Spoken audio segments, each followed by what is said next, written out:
अभी हम करेंगे क्लास 12th का चैप्टर नंबर 3 बिजनेस इन्वायरमेंट। सबसे पहले हमारा है concept and meaning of business environment. Business environment refer to all external and internal factors. जो बिजनेस इन्वायरमेंट है उसके अंदर बाहरी और आंतरिक तत्वों को शामिल किया जाता है दैट इन्फ्लुएंसेस बिजनेस एक्टिविटीज़। जो हमारी बिजनेस की जो क्रिया है उनको प्रभावित करते हैं। It includes everything. इसके अंदर प्रत्येक उस चीज़ को शामिल किया जाता है विच सराउंड जो चारों ओर पाई जाती है एक बिजनेस के एंड और प्रभावित करती है हमारे बिजनेस के ऑपरेशन संचालन को, परफॉर्मेंस को और निर्णय शक्ति को भी। हमारे जो निर्णय बिजनेस में लेते हैं उन पर भी जो प्रभाव डालती है वो हमारे बिजनेस इन्वायरमेंट के अंदर आती हैं। Features of business environment. Business environments के फीचर क्या क्या होते हैं। फर्स्ट है टोटली ऑफ एक्सटर्नल फोर्सेस। ये पूर्ण रूप से टोटली हमारे जो एक्सटर्नल बाहरी जो फोर्सेस हैं वो भी इसी के अंदर शामिल किए जाते हैं। एक्सटर्नल फोर्सेस है जो हमारे बिजनेस को बहुत ज़्यादा अलग तरीके से प्रभावित करती है, फिर बहुत ज़्यादा प्रभावित करती है।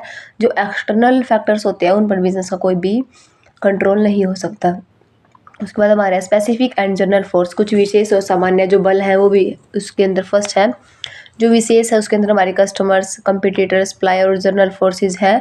और जो जनरल है जो सामान्य है उसके अंदर सोशल, इकोनॉमिक, लीगल फैक्टर्स हो गए, हमारे पॉलिटिकल फैक्टर्स हो गए, ये सब इसी के अंदर ही शामिल किए जाते हैं। Dynamic nature. जो हमारे व्यावसायिक वातावरण है उनका जो नेचर है, उनकी जो प्रकृति है वो गतिशील होती है, वो बार बार चेंज होती रहती है। The business environment changes frequently. वे कभी भी चेंज हो जाते हैं ड्यू टू टेक्नोलॉजी, किसी तकनीकी चेंज के कारण या फिर कोई सामाजिक डेवलपमेंट के कारण। Inter relatedness. इंटर रिलेटेडनेस का मतलब है एक दूसरे से संबंधित होना या फिर एक दूसरे के साथ कनेक्ट होना। जो हमारे बिजनेस इन्वायरमेंट है उसके जो फैक्टर्स हैं या फिर उसके जो फोर्सेस हैं वो सारे एक दूसरे के साथ इंटर रिलेटेड होते हैं और वो एक दूसरे को प्रभावित करते हैं। और कॉम्प्लेक्सिटी। कॉम्प्लेक्सिटी का मतलब है कठिन। जो इन्वायरमेंट है इनके बारे में स्टडी करना, इनके बारे में पता लगाना, इनको समझना बहुत ज़्यादा कॉम्प्लेक्स और डिफ़िकल्ट होता है। अनसर्टेनिटी। ये अनिश्चित होते हैं इन जो, क्योंकि जो बिजनेस इन्वायरमेंट है उसमें चेंज कभी भी हो सकता है, अनिश्चित होता है इनका चेंज होना या फिर बिजनेस इन्वायरमेंट का नेचर अनिश्चितता का भी होता है। Relativity. The impact of environments differs from country to country and business to business. Relative होते हैं ये मतलब इनका संबंध होता है बिजनेस इन्वायरमेंट्स का या तो किसी एक कंट्री का दूसरी कंट्री में के कारण भी हो सकता है और उसके बाद किसी बिजनेस का दूसरे बिजनेस के कारण भी जो बिजनेस इन्वायरमेंट उस पर प्रभाव पड़ सकता है। उसके बाद हमारे यहाँ इंपॉर्टेंस ऑफ बिजनेस इन्वायरमेंट। क्यों ज़रूरी है हमारे बिजनेस इन्वायरमेंट। सबसे फर्स्ट है हेल्प इन आइडेंटिफाइंग अपॉर्चुनिटी। जब हम अपने व्यावसायिक वातावरण की स्टडी करते हैं तो उससे हमें अपने वातावरण में पाई जाने वाली अपने व्यवसाय के लिए जो अपॉर्चुनिटी है, अवसर है, उसकी पहचान हम कर सकते हैं। Businesses can discover new opportunities and plan accordingly. जो बिजनेस है जब वो अपने आसपास के वातावरण को स्टडी करते हैं तो उससे वो बाजार में आई हुई नए जो अवसर है उनको पता लगा सकते हैं और उन्हीं के अकॉर्डिंग अपनी आगे की योजना तैयार कर सकते हैं। Helps in identifying trades. जो हमारे वातावरण में हमारे प्रति चुनौतियाँ हैं, थ्रेड्स का मतलब होती है चुनौतियाँ, उन चुनौतियों को भी पहचान कर सकते हैं और समय से पहले उनके प्रति अपना चौकन्ने हो जाते हैं और फ्यूचर में रिस्क के लिए वॉर्न हो जाते हैं और उस चैलेंज को। उसके बाद हमारे आते हैं assist in planning and policy formulation.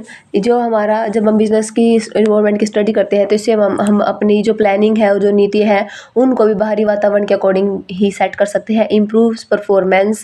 जब हम आसपास के वातावरण की पहले से स्टडी कर लेते हैं अपने आप को बाहर के वातावरण के अकॉर्डिंग या फिर इन्वायरमेंट में होने वाले चेंज के अकॉर्डिंग अपने आप को इम्प्रूव कर लेते हैं तो इससे हमारे बिजनेस की जो परफॉर्मेंस है वो भी इम्प्रूव होती है। Helps in coping with rapid changes. जो हमारी बिजनेस है वो businesses can respond better to dynamic changes. जो बिजनेस के एनवायरनमेंट के अंदर जब हम आसानी से स्टडी करते हैं तो इससे हम बाज़ार में होने वाले जो चेंज हैं अचानक से उनको भी आसानी से रिस्पॉन्ड कर सकते हैं। Provides direction for growth. ये हमें दिशा प्रदान करती है ग्रोथ के लिए भी, हमने आगे के विकास के लिए भी। बिजनेस में ये बताता है बिजनेस इन्वायरमेंट कि हमें फ्यूचर के लिए कैसे प्लानिंग करनी चाहिए जिससे हमारा बिजनेस है ग्रोथ करता है। उसके बाद हमारे आते हैं कंपोनेंट ऑफ बिजनेस इन्वायरमेंट। जो बिजनेस इन्वायरमेंट उसके क्या कहता तो है फर्स्ट हमारा इंटरनल इन्वायरमेंट, सेकंड हमारा एक्सटर्नल इन्वायरमेंट। इंटरनल इन्वायरमेंट का मतलब है बिजनेस के अंदर का ही वातावरण। जो इंटरनल इन्वायरमेंट है, जो आंतरिक वातावरण है, वो भी बिजनेस को बहुत अलग तरीके से प्रभावित करता है। लेकिन एक अच्छी बात यह है कि इंटरनल पर बिजनेस है जो उसका बहुत ही मतलब खुद का ही कंट्रोल हो सकता है। इसके अंदर हमारे अंदर के ही जो तत्व वो पाए जाते हैं वो हमारे एम्प्लॉय से रिलेटेड हो सकते हैं, मैनेजमेंट से रिलेटेड हो सकते हैं, कंपनी के कल्चर के रिसोर्सेज से रिलेटेड भी हो सकते हैं।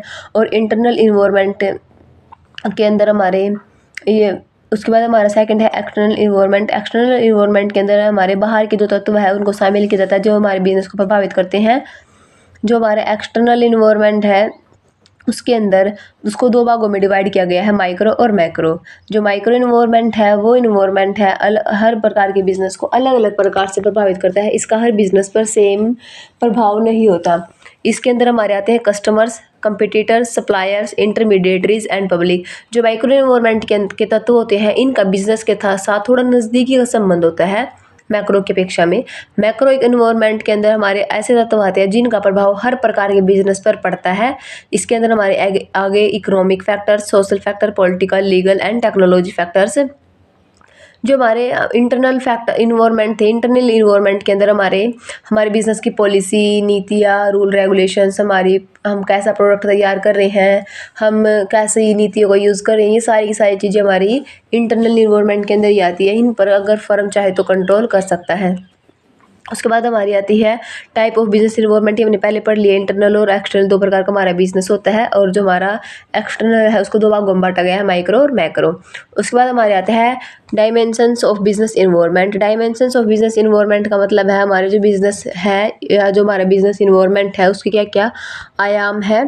सबसे फर्स्ट हमारा है इकोनॉमिक इन्वायरमेंट।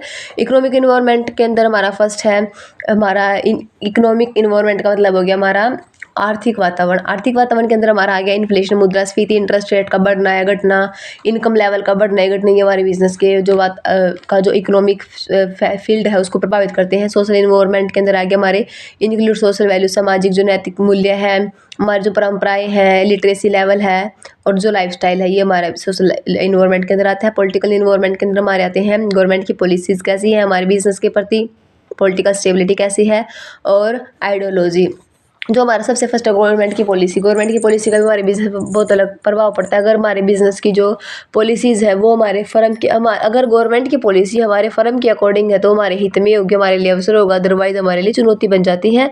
और ठीक उसी प्रकार पॉलिटिकल स्टेबिलिटी, अगर सरकार बार बार बदल रही है, नई सरकार आती है तो वो नए रूल रेगुलेशन तैयार करते हैं जिससे हमारे बिजनेस पर प्रभाव पड़ता है। लेकिन अगर सरकार हर बार सेम है तो इससे हमारे बिजनेस पर भी बहुत कम प्रभाव पड़ता है।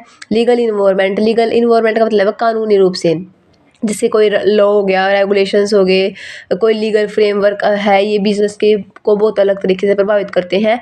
टेक्नोलॉजी इन्वायरमेंट का मतलब है तकनीकी जो वातावरण है, इसके अंदर जैसे कोई नया आविष्कार आ गया, कोई नई तकनीकी में चेंज हो गया, कोई advancement influencing production and marketing के अंदर कुछ आ गया, तो जिससे हमारे बिजनेस पर बहुत ज़्यादा प्रभाव पड़ता है। ऐसा होने से जो पुरानी चीज़ें हैं उनकी जो कीमत है वो एकदम